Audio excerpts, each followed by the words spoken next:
Selamat datang di channel kami. Semoga Anda beruntung bisa mengambil hikmah dan manfaat dari video ini. Saat ini kita akan membahas buku yang berjudul Being and Time, Martin Heidegger. Mari kita mulai bercerita. Being and Time menyelami kedirian dalam arus keberadaan.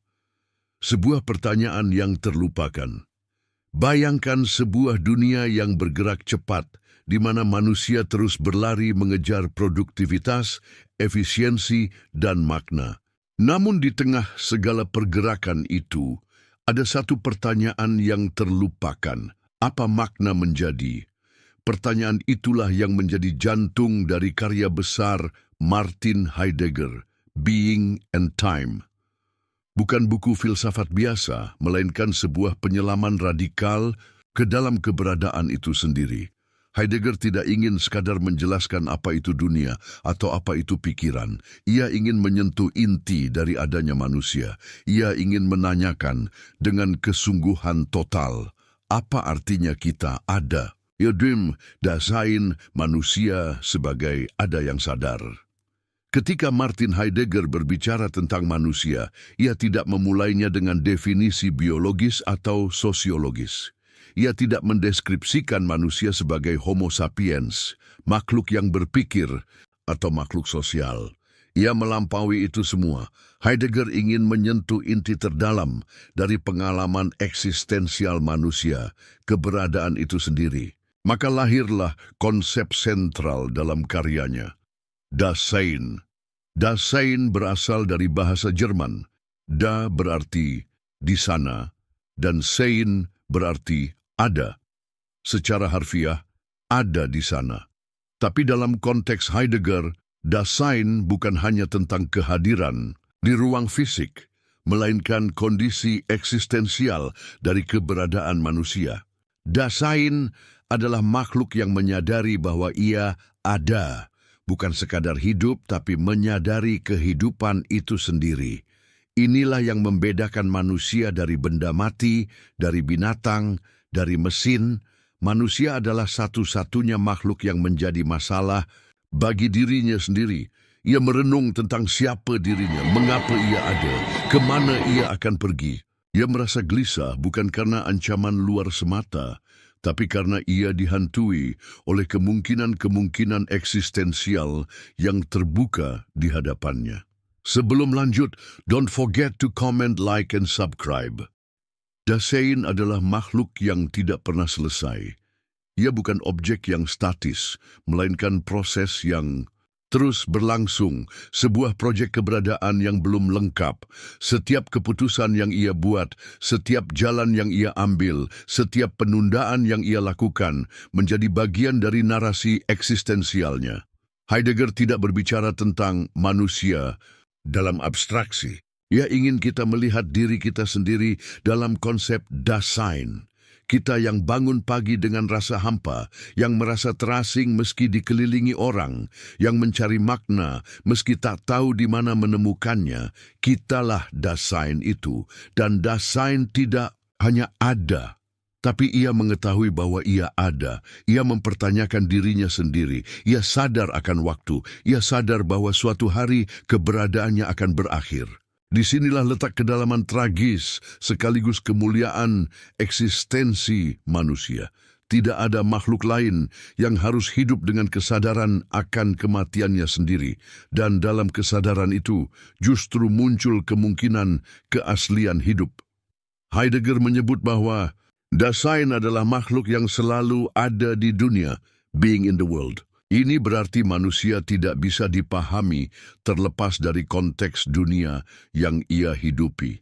Manusia tidak pernah eksis secara netral atau kosong. Ia selalu eksis dalam hubungan dengan benda, dengan orang lain, dengan tugas, dengan sejarah, dengan bahasa. Keberadaan manusia tidak bisa dipisahkan dari dunianya. Ketika kamu mengetik di laptop, ketika kamu mengobrol dengan teman, ketika kamu termenung di jendela sambil memikirkan masa depan, semua itu adalah ekspresi dari being in the world. Dunia bukan sekadar tempat, tapi jaringan makna yang kita beri arti dan makna lewat tindakan kita. Dasein juga adalah makhluk kemungkinan. Ia tidak terjebak hanya pada apa yang ada, tapi juga selalu membuka dirinya terhadap apa yang bisa ada. Ini adalah ciri khas dari keberadaan manusia. Kita tidak hanya ditentukan oleh masa lalu, tapi juga oleh masa depan. Kita tidak hanya bertanya, siapa saya kemarin, tapi juga siapa saya bisa menjadi. Namun, dalam semua potensi ini ada juga rasa cemas, angst. Kecemasan eksistensial muncul karena kita sadar bahwa kita bebas.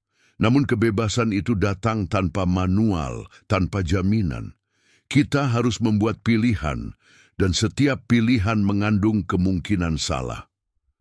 Heidegger tidak memberikan jawaban mudah, tapi ia membuka pintu bagi kita untuk menyadari bahwa menjadi manusia adalah proyek sadar, penuh tantangan, dan tak pernah selesai. Dalam konsep Dasein, kita menemukan cermin eksistensial. Apakah kita benar-benar hidup sebagai diri sendiri, atau hanya menjadi bayangan dari ekspektasi dunia? Disinilah kekuatan filsafat Heidegger. Ia tidak memaksa kita memahami dunia lewat teori, tapi mengajak kita untuk mengalami diri kita sendiri dengan lebih dalam dan jujur. Bagian 2. Keberadaan di dunia dan being in the world. Heidegger menolak dikotomi lama antara subjek dan objek, antara pikiran dan dunia. Bagi Heidegger, kita tidak hidup terpisah dari dunia. Kita bukan sekadar pengamat, kita terlibat, immersed dalam dunia. Kita bekerja, mencintai, gagal, berjuang. Semua itu bukan pengalaman mental belaka, tapi adalah wujud dari being in the world. Dunia bukan sekadar latar, dunia adalah bagian dari keberadaan kita. Dan melalui dunia, melalui alat, relasi, pekerjaan, kita memahami siapa kita. Sebelum lanjut, don't forget to comment, like, and subscribe. Bagian 3. Ketergelinciran ke dalam keadaan sehari-hari, das Man. Namun dalam keseharian kita sering kehilangan keaslian keberadaan kita. Kita tenggelam dalam rutinitas, mengikuti opini umum, mengejar apa yang katanya penting. Heidegger menyebut keadaan ini sebagai hidup dalam das Man, mereka. Bukan aku yang memilih, tapi mereka yang memutuskan untukku. Aku hidup bukan sebagai diri yang sejati, tapi sebagai bayangan dari yang lain. Inilah alienasi eksistensial, kehilangan keaslian karena terlalu sibuk menjadi seperti yang diharapkan orang lain. Waktu dan keterlemparan ke dunia. Heidegger menyadari bahwa keberadaan manusia itu bersifat sementara. Kita lahir tanpa memilih dan kita akan mati tanpa tahu kapan. Kita dilemparkan ke dalam dunia, ke dalam waktu, ke dalam sejarah dan kondisi yang tak bisa kita pilih. Namun, justru dari keterlemparan ini muncul kebebasan. Kita tidak bisa memilih kelahiran dan kematian, tapi kita bisa memilih bagaimana kita mengisi ruang di antaranya. Waktu bukan sekadar angka di jam.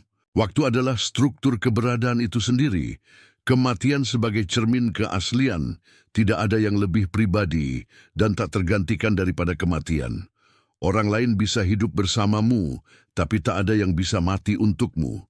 Dan justru karena itu, kematian adalah kunci untuk menghidupi hidup dengan kesadaran penuh.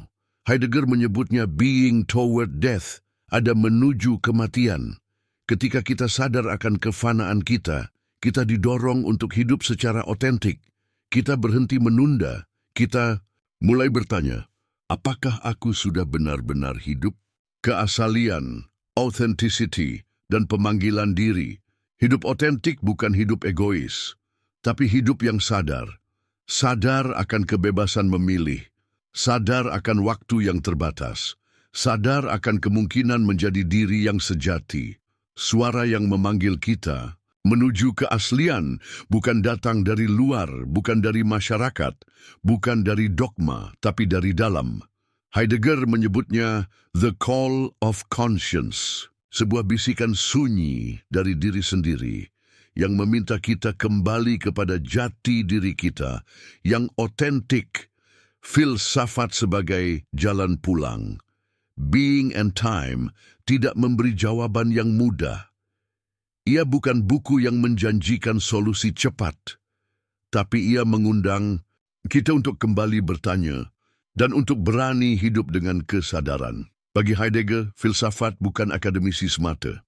Filsafat adalah panggilan jiwa untuk memahami keberadaan, untuk memahami apa artinya menjadi manusia yang sadar, yang mencinta, yang gagal, yang mati, yang tetap bertanya.